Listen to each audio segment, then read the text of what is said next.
Hello class, it's Miss Weigert here again, and today we are starting a new unit. This is going to be a revision unit where we're going to spend some time looking at an old piece of writing you've done, doing some analysis of it, and then ending up writing, revising it, and creating a new piece of writing. So we're going to think back to way back when we did when we read the article, The Man in the Water, and you did that on-demand writing about it. And you're going to actually get that piece of writing back with some feedback and do some rewriting of it. But we're going to start today in this unit. We're going to read an article called Hideaki Akaiwa, Japan Scuba Hero. So this article is similar to The Man in the Water, as they are both about someone who selflessly acted during a crisis. So as we read this today, we're going to be practicing all of those reading strategies that we have been working on throughout the year. So I want you to go ahead and grab your notebook. If you don't have it out, grab your notebook. Turn to the next blank page that you have. And I want you to fold it in half lengthwise. This is going to act as a divider for your next part. For all of the stuff that we're going to be doing in this unit, this divider is just saying this is where it starts. So you can fold it in half. I named mine, it says Japan Scuba Hero, but you could also name it Revision Unit. It doesn't really matter. It's just a divider.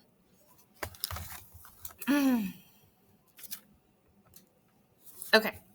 So as we're reading through this article, we're going to be practicing all of those reading strategies, a few of them as we go through. So in your notebook, I want you to go ahead on the next page after your divider to draw that T-chart, the same as on that's up here. So remember, we've done this a few times now. You write on the left-hand side, strategy, and on the right-hand side, my thinking. Strategy, my thinking. And we're going to begin with prior knowledge. So remember, when you're activating prior knowledge, you're thinking about what do you already know about the topic I'm about to start reading about. So you can look at the title, you can look at the author, you can look at the date it was written or the place that it takes place to try to figure out what you know about what's going on. So if I look at this article, I know you don't have a paper one in front of you, but we'll do it on the screen. If I look at this article, I can tell that it was written in March of 2011, and it's about something that's going on in Japan. So my question to you is, what disaster occurred in March of 2011 in Japan? So what do you remember about it? The problem is you guys were pretty young then, so you probably don't remember it. So we're going to go ahead and we're going to watch a short video about it. So on the left-hand side of your T-chart, you're writing prior knowledge. And on the right side, I want you to just take some notes as we watch this short video of what was going on in March of 2011. Let me open up the video.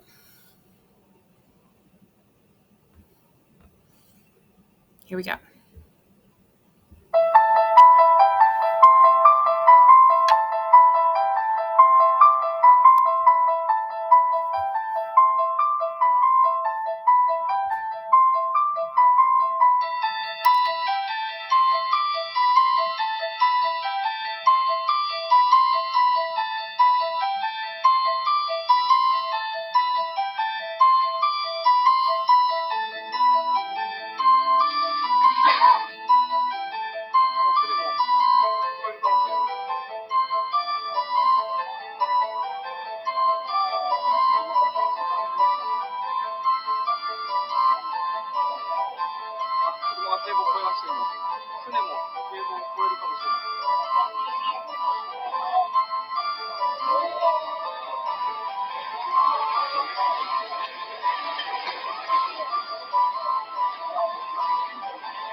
sorry about that.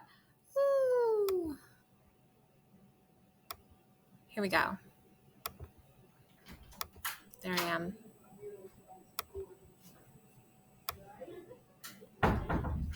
Okay, so you've seen on the footage there that it was a tsunami that happened in Japan. There was an earthquake that caused a giant tsunami, a giant wave that was crushing just cars and buildings, and it was pretty devastating.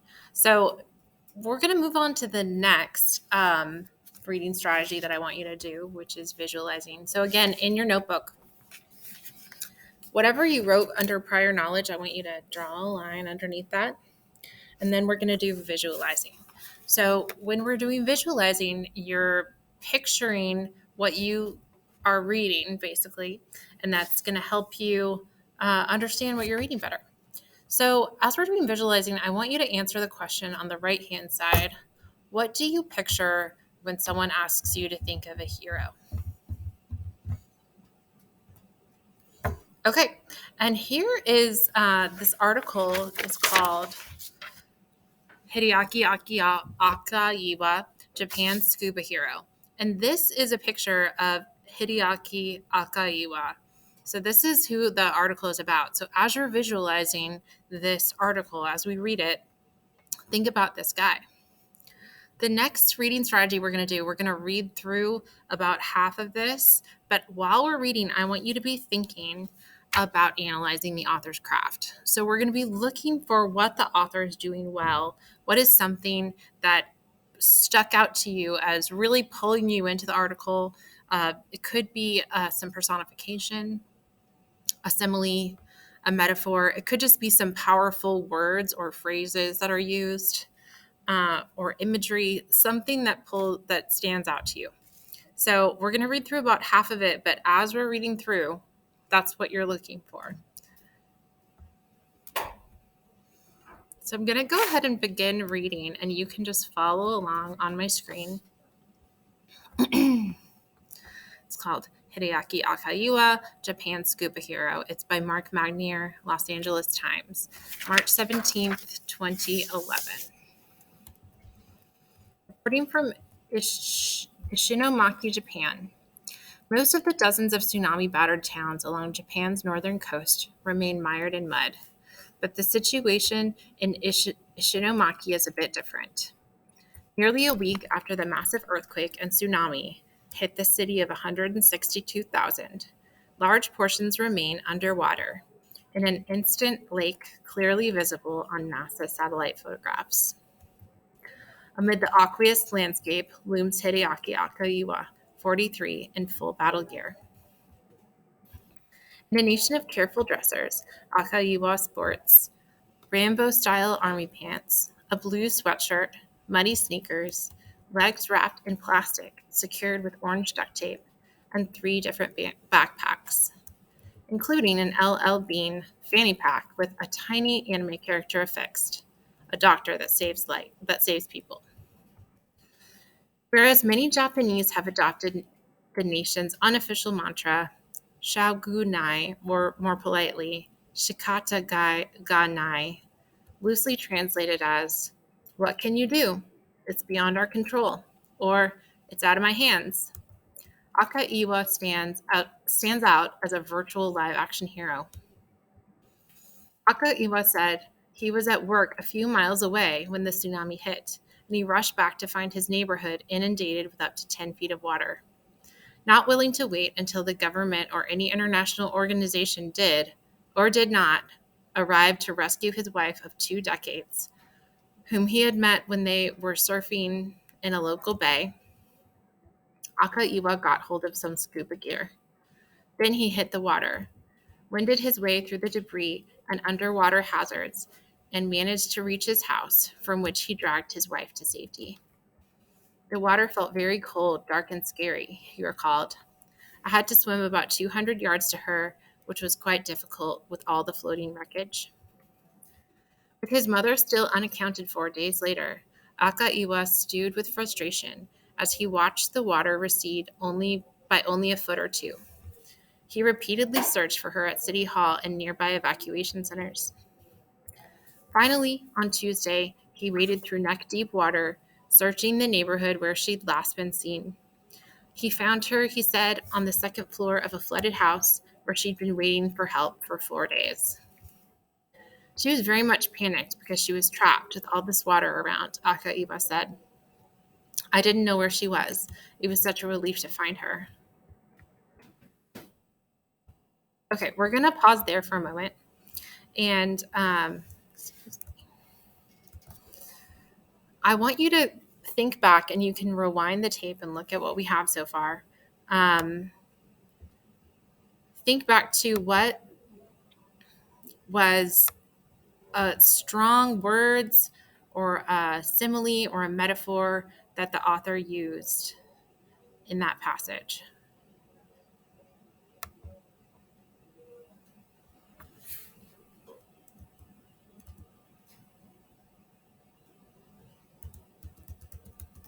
All right.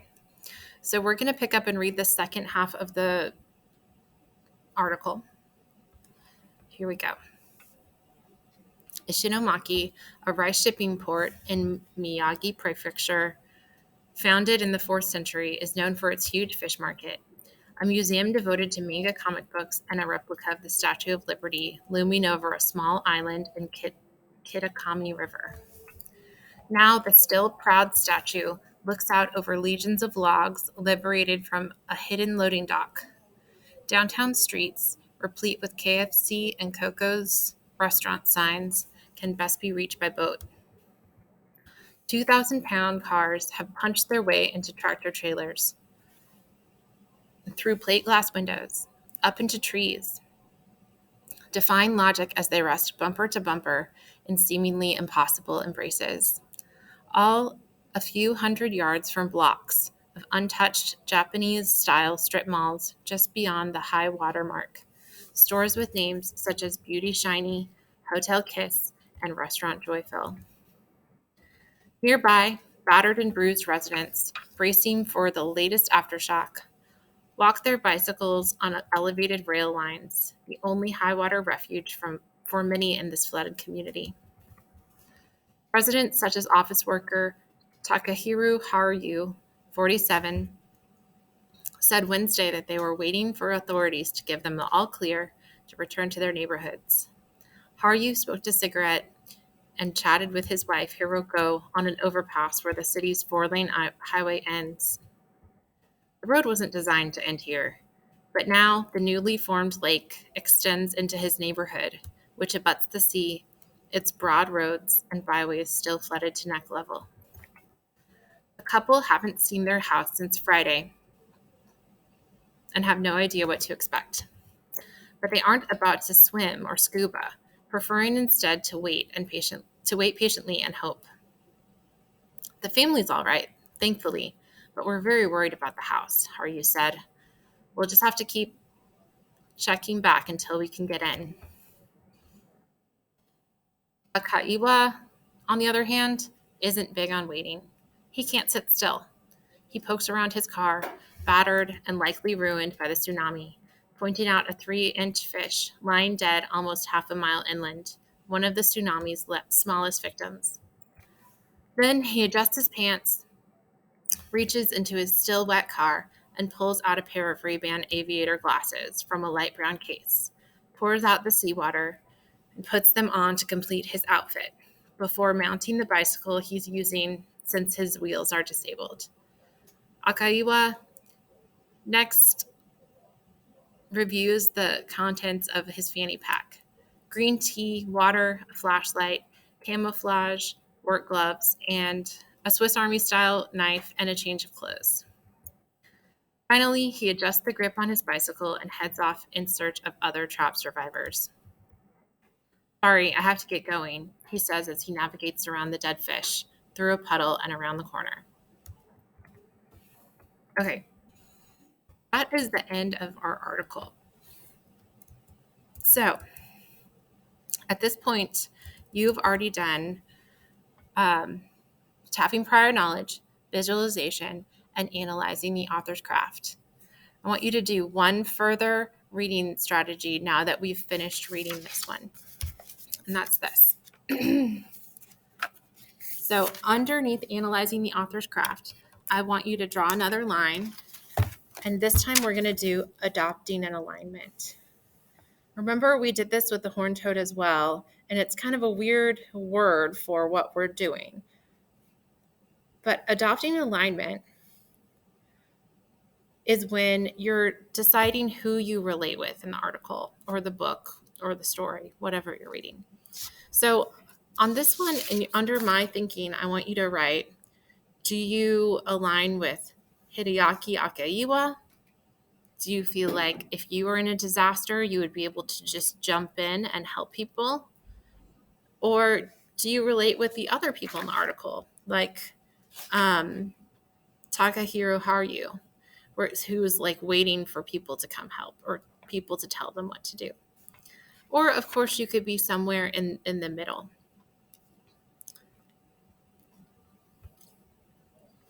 Okay, so now that we're done with that, I want you to start thinking, what are possible themes of this article? How is this article like the one that we read, The Man in the Water?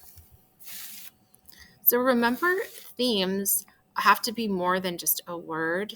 They have to be explaining what the message is or the moral or the purpose. So some possibilities are determination or perseverance.